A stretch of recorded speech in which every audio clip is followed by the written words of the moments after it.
Monster invasion.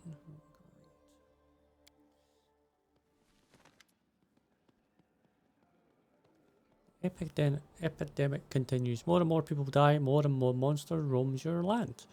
Some of your subjects have already fled in search for safer havens. Your barony very existence is in danger. We do have good news too. I managed to gather some information that I hope will help you eliminate the threat before it's too late.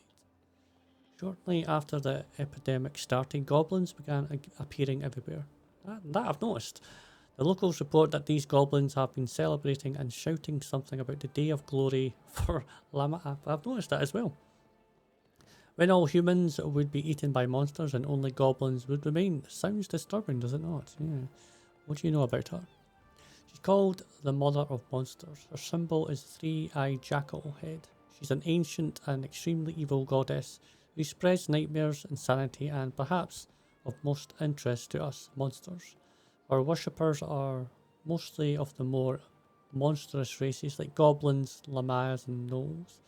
That said, there's no short supply of secret followers and cults among more civilized peoples too, including the people of River Island. Goblins are behind us then? Behind it, doubtful, and benefiting, quite likely. I'm surprised that the true cause of this disaster is either human cultists or even worse, some supernatural creature related to her. In any case, the goblins likely know enough to provide some clue. We need to find the goblin leader, press for information. It's nothing more than fake speculations. Once you have alerted your subjects to the danger, they defended themselves as best they could. My agents couldn't catch even a single goblin alive, but rumour has it that the goblin village lies somewhere in the Camlands. Okie dokie. Hey, eyes of bloodshot. Right, it's a disaster. We have an epidemic developing in the country. The afflicted first get a fever, then a bloody cough. Then several hours later, he shakes his head, and that's just half the trouble. Afterward, the bodies of the afflicted become like some kind of cocoon, and monsters hatch out of them. People keep dying, and we haven't the slightest clue what's causing it or how to deal with it. Christian and I established a field hospital in the building of the former prison. Don't look at me like that. There were no better places to choose from. Thankfully, we were lucky to find this one. To cut a long story short, we have a female patient who's volunteered for vivisection. It means cutting into her living body to look for the source of this disease. After the surgery, the rest will forgive us. If we're lucky, we can close her up and let her go alive and well. I don't think that's going to happen. However, we don't want to do it without your presence, Your Grace, so please try to find some time to attend. Great. There's one more thing. Kesten, that dunce, sent a message. He rambles from place to race. These letters are all we ever receive. Well, just read it, I guess. It's urgent. So what exactly are you going to do? We're going to find the source of the disease, that's what. Once the monster emerges, the body of the afflicted is torn to pieces, making it impossible to learn anything from the remains. But we found one brave woman who gave us permission to cut her open. The straits are dire. We don't know exactly what we're looking for, and the vivisection is extremely dangerous for the patient. But we've left no other choice.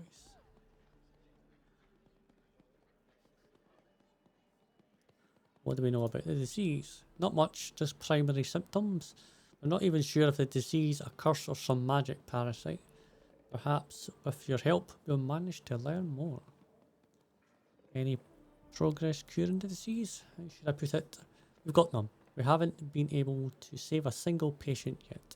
We're like blind kittens bumping against a wall, and we have nothing to show for it. We happen to have a master vivisectionist. Do I want to be doing that? Then you're right. He's certainly peculiar, but none can deny his knowledge. He may be able to help us. Maybe. Alright, well I guess I got no choice. Okie dokie. This is our hospital. The prison is certainly not the best location, nor the healthiest. It's better than nothing. Alas, it might be cruel to say this, but consider the nature of the malady. It would be safer for everyone if the patients were kept behind the bars until they are healed. Why the prison? Is there no place more suitable? Only the city had a clinic. Ah. Even if it did, the prison would still be the best choice. Don't forget that any moment one of the patients could, you know, die and release a monster. It's safer for everyone if we keep them locked up. Where are all the prisoners? They were not but a few pickpockets locked away here, but we put them to work cleaning the place up, then set them free. There is one still here though. He wasn't some petty thief, but a seasoned highwayman. What have you already tried? Standard spells to heal disease, remove poison, lift curses, all ineffective.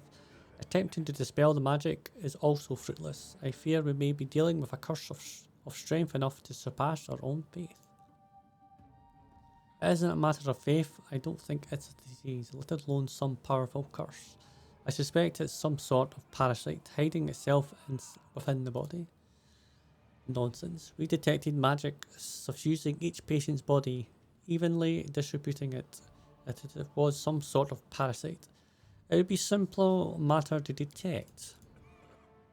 Then it's able to disguise itself. Maybe it's poisoning their blood with its magic. By the sun. We return to this argument over and over. It's been days. Let's stop talking and try doing something already. Patient? Her name is Maldar Stash, a peasant woman from nearby village. We haven't seen any prior cases of the disease there. I pray for the brave woman. She's the first one to mount the courage necessary to volunteer for the surgery. We cannot let her down. Where will it take place? Well, the room was previously a torture room. There was already a suitable table. Well, I've got no need for a torturing table anyway. Yeah, okay. Wow, that is amazing. Okay. Witch hunt. Alright. Your Grace, please forgive me for sudden disappearance. I deem myself a more use among your subjects than at court. The people are afraid. They believe that they've forgotten that their ruler couldn't care less about the simple folk, even as they persist each and every day. For this reason, those who can bear arms are starting to take matters into their own hands. A wild mob is a force to be reckoned with, and you already have enough to worry about. Fortunately, I was able to convince these people that I'm on their side. In the end, I have decided to lead this militia myself. Alright. In order to be the first one to know whenever the people learn something new and to protect them from making rash decisions. I've led troops before, and your subjects view me as one of their own, so they trust me and are willing to follow me. It was with a heavy heart that I left your castle, but my hope was that among the common people, I would be able to track down the source of the disease that struck the barony. I was recently informed that one of the squads scouring the outlying regions of Calmland had encountered a mysterious shrine. Our spies report that at the beginning of each week, cultists gather there to worship the dark goddess Lamastu, the patroness of all manner of hideous. I know little of the gods and their affairs, but the appearance of the mother of the beast and her followers in a land teeming with monsters can hardly be coincidence.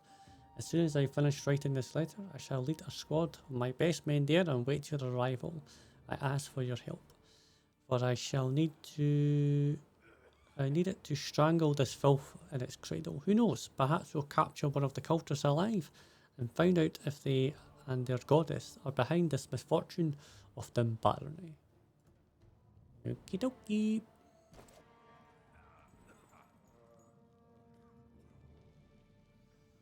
Imagine that, His Grace himself paying me a visit. Good health to you. And a Madla from Seglegale. So you think these priests of yours can really heal me? With Esterel's help, they could, I bet. Just look how brainy they seem. The two of them. Yeah, how you feeling? Got a fever, cough too, and I can't eat. I feel like puking all the time. I've been through worse, though born 6 kids and survived. But still, these scars me breathless. Each tingle in my body gets me to shaking, and I think to myself, that's it, it started. Now I'll be ripped to shreds. Nothing to tell, we're simple people, simple lives, spent all mine in the town. By Gurnden River, past Silversine Lake. Raised my children there. Then the grandchildren. Never seen monsters worse than goblins, but by now our whales and hydras are everywhere. Yes, it's weird how it keeps progressing like that. I prayed to the gods to spare our village, but no, this blight fell right upon our own head. Why'd you volunteer? I'm scared like a hare, truth to be told, but this no mere cold. Can't just hope it'll pass on its own. At least this way I got some hope, right? And then, well, the doctors, I'll figure it out. What do you do about the plague? I'm no hero, not me, but sometimes you got to think about others too. If they end up butchering me, at least maybe they can figure out how to save someone else. If I gotta die, then it be for a good cause. Okie dokie. That sounds absolutely terrifying.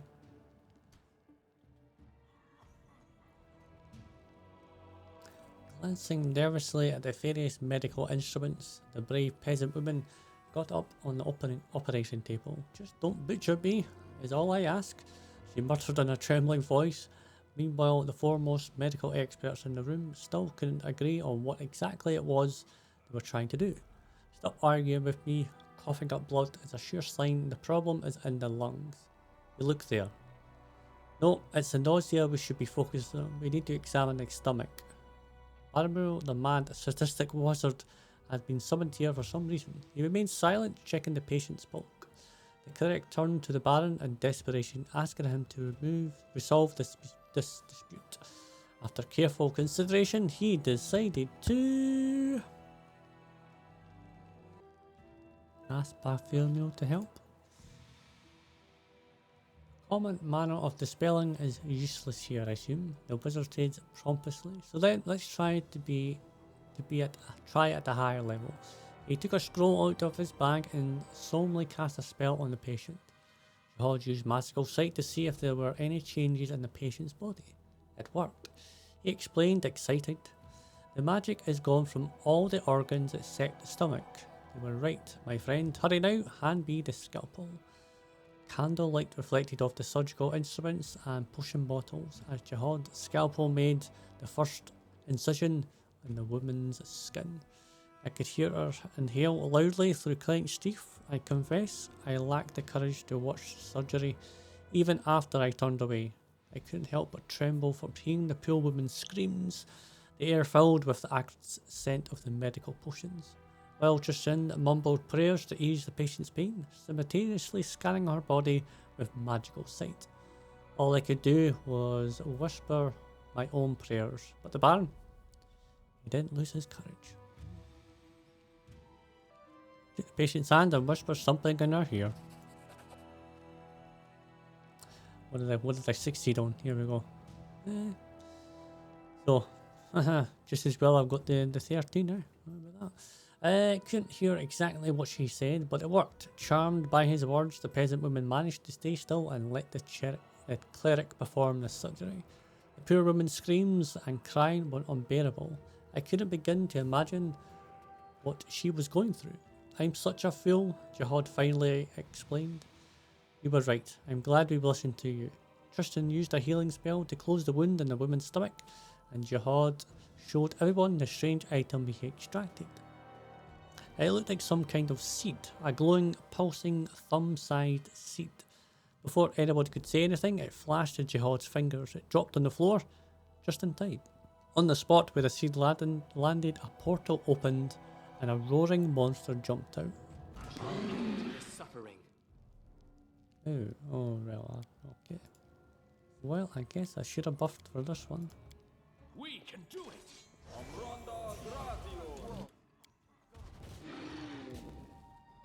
There we go. There we go. I'm done and dusted. He wipes the sweat from his brow, not even noticing the blood still on his hand. Esseril and Serenity be praised. They were truly on our side this day. It's a miracle. Holds, just hands Jihad a clean towel. Jihad pulls himself together and wipes his hands and face. So, what have we learned? We've learned I was a pompous fool and Tristan was right all along. It's not a disease, but a parasite. Something of vegetative origin. It resembles seeds. Sorry, my friend, I should have wagged my tongue less and listened to you more. Well, nobody knew until you did it. Don't mention it, I was a lucky guess. Not worthy of your praise. Are you able to cure others of the disease now? Oh, yes, yes. Now that we know what to do, we can extract the seeds with much less risk to the patient, with much less suffering. So what do we do now? There are still many patients here. We'll start work on them immediately, and you, Your Grace, may want to search for the source of this disease. We still know neither where these seeds came from, nor they get into people's bodies. I don't know. I think it's the nymph lassie. Who else could do it but her? New patients arrive daily, and now many never find their way to a hospital. Our efforts here were not enough by themselves. We need to find the root of this problem. Find the source. I'll do my best.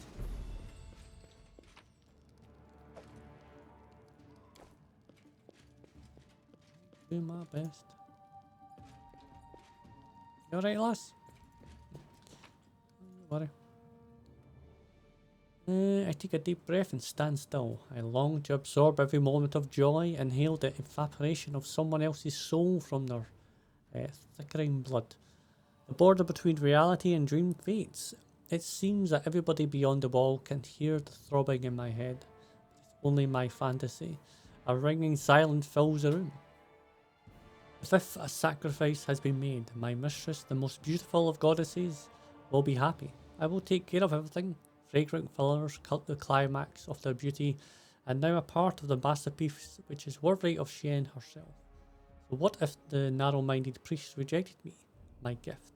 I served the never-fading rose herself, not the worms that bite into her stem and suck at her life-giving juices. It won't be long before I finish my job. I've already found the material. Her eyes are grey, and hair is dark blonde.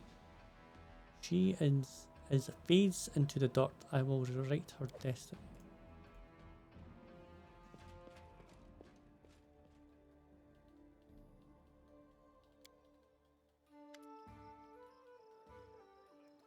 Stop yelling and listen to me. I'm trying to talk some sense into you. There's nothing to talk about. This is my home. I was born here. It is here I die. You idiot, that's what I'm saying. You stay, you'll die before your time. Can't you see what's going on? Monsters, goblins, bandits. Turn your back for a moment, and there's some fiend crawling right out of your neighbour's entrails. You talk too much. Just do your work, pray to Nazrielle, and stay close to your home and family. That's all there is to it. You've seen worse. Aye, back when we were half your age and unmarried. Eric Goldtrain, think of Jenny and your little ones. What if some beast comes knocking at your door? You're a woodcutter, not a swordsman. We have to leave the barony while we still can. Aye, Nazrielle, have mercy, Your Grace. For goodness, Your Grace, we were just discussing the... No, you weren't. Fucking liars. I'm basically got 16 here. I think I can pass this one. I understand that you were worried about your close ones and yourself, but hear me. Without loyal, upstanding people by my side, I can never rescue this realm from the evils plaguing it. If you stay, I swear, I'll do everything in my power to put an end to this madness. Comes and bullshit. We understand. There are tough times indeed, and there are all sorts of things we have to deal with. Don't you go listening to fools. The loyal and true will stand by your side. Yeah. Go. Your Grace, to what do I owe the pleasure? The goods you've been selling are cursed. What do you think? Would you like to explain? Cursed. Oh goodness, it wasn't me. I didn't do it. It's simply impossible. My creations are impeccable. I'm a master, you know. Such a thing has never happened in my entire life. Nobody could. The elven woman falls silent. Her lips move, but she doesn't make a sound. She recovers her voice and now stands strangely calm. It's Sartain. It's him. He's been spoiling my work. No one else could do it. A little bastard tried to tarnish my name. There's nothing but cold hatred in Nazrielle's gaze. The tone of her voice is quiet and murderous.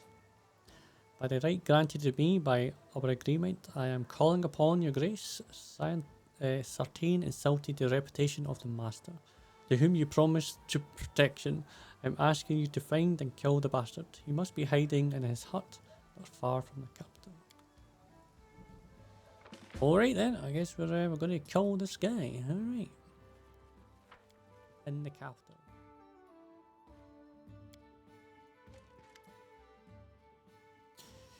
Sartain gazes at you in astonishment. The summon seems different. No longer does he appear dim-witted and surreal. Instead, he seems self-confident and firm. I didn't expect to see you here.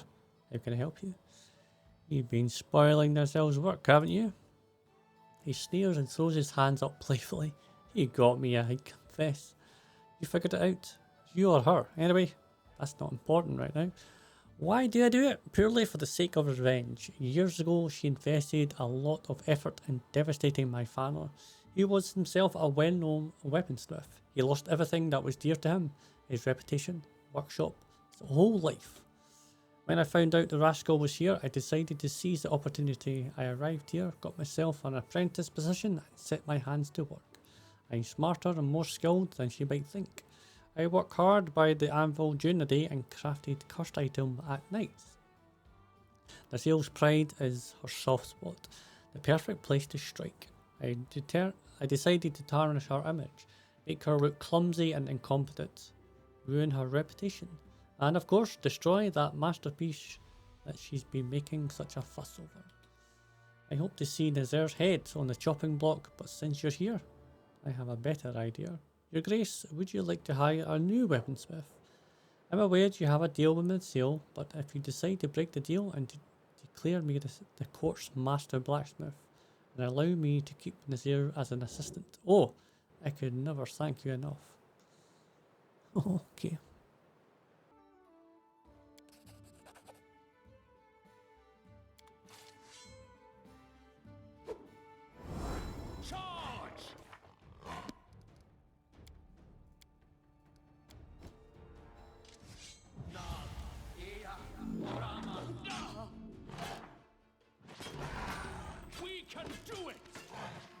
You can do it.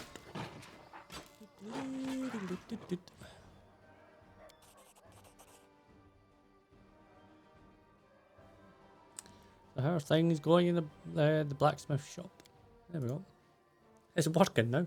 Excellent, wonderful. I fired my apprentices. I've had enough with the 10. I will work longer hours, of course, but every blade that leaves my forge is my personal responsibility. The way it should always be. The way it should always be. Right. An hour and a half-ish. Like I say, it's not great, but at least it's something that goes. Okay, are we happy, fellas? While passing the windmill, we saw a curious thing. Goblins were squatting in the shadow of the building, doing what goblins do best, stuffing their faces. They had gutty sacks of flour and were spreading the wealth. Some fried pancakes on an open flame, others threw pieces of dough into their bubbling pot, marking some kind of dumplings. Yet others just rolled around in the white powder, shoving clumps down their throats. All of them without exception were guzzling ale kegs nearby, spilling it over each other and bellowing songs. When they spotted us, the merry goblins, possibly due to the air, stood their ground. Instead of fleeing, they started to whistle and wave, inviting us to join their feast. In response, why not? I've never been at a goblin party before, but it proved a little different from ornate light academy reveries. Using their crippled speech, the flour-drenched merry-goers explained the miller invited them to this house, told them to take whatever they wanted, and was polite enough not to ruin the fun, and left soon after that.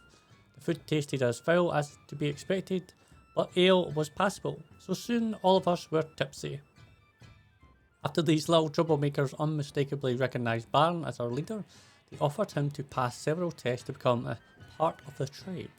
For the first test, they demanded him to deal with a terrible beast, the dog. Goblins and dogs, well, they don't get along, neither with horses, and well, almost any animal that doesn't sting, bite or hiss. The Baron's task was to steal the miller's dog food plates, so So, the dog proved rather big, but lazy and quiet. It was slumbering in the kennel. Paying no heed to the nearby party, the dog's plate covered in bones lay before the kennel. The Baron... Oh, the dog.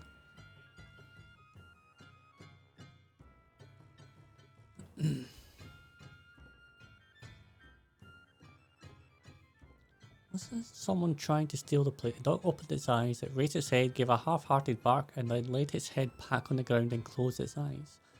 After the goblins praised the Baron for his brilliant performance during the first test, they announced it was time for him to taste their ritual drink. A really nasty thing called Jaguar. At first glance, it proved to be ale, until we saw the dead toads bobbling in the barrel for flavour. Judging by the toads' colour, they were poisonous. After the Baron saw the brew and smelled it, he...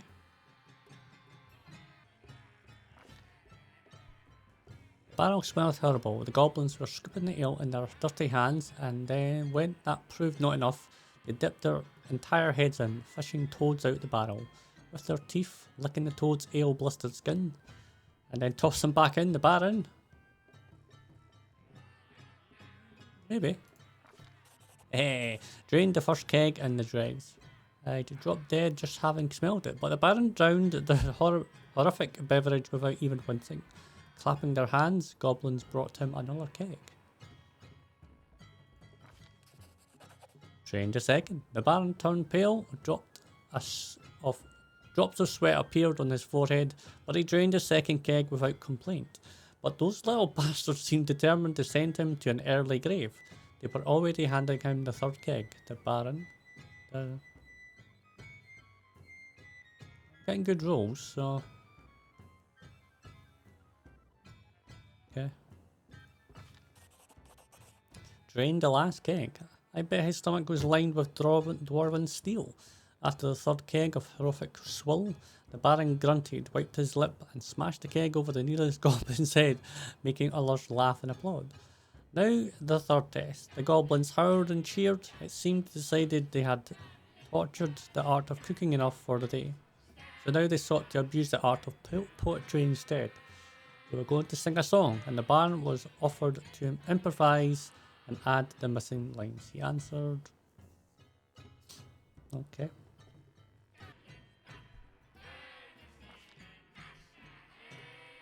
Coupling the song with percussions. Percussions were everything the goblins could reach: sticks, branches, forks, pans.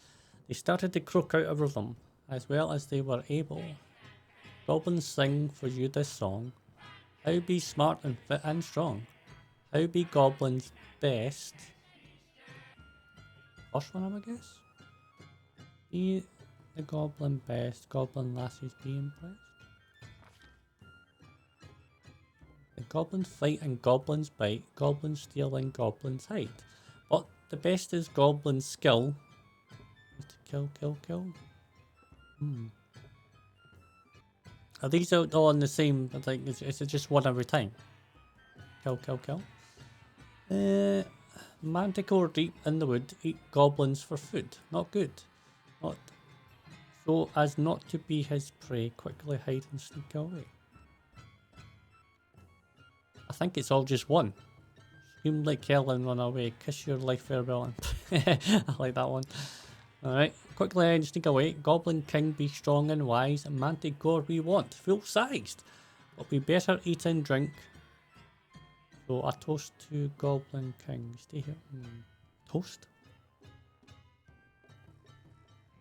I'm going to assume it's just one every time. It seems like it is. So a toast to Goblin King. Goblins sang this song to you.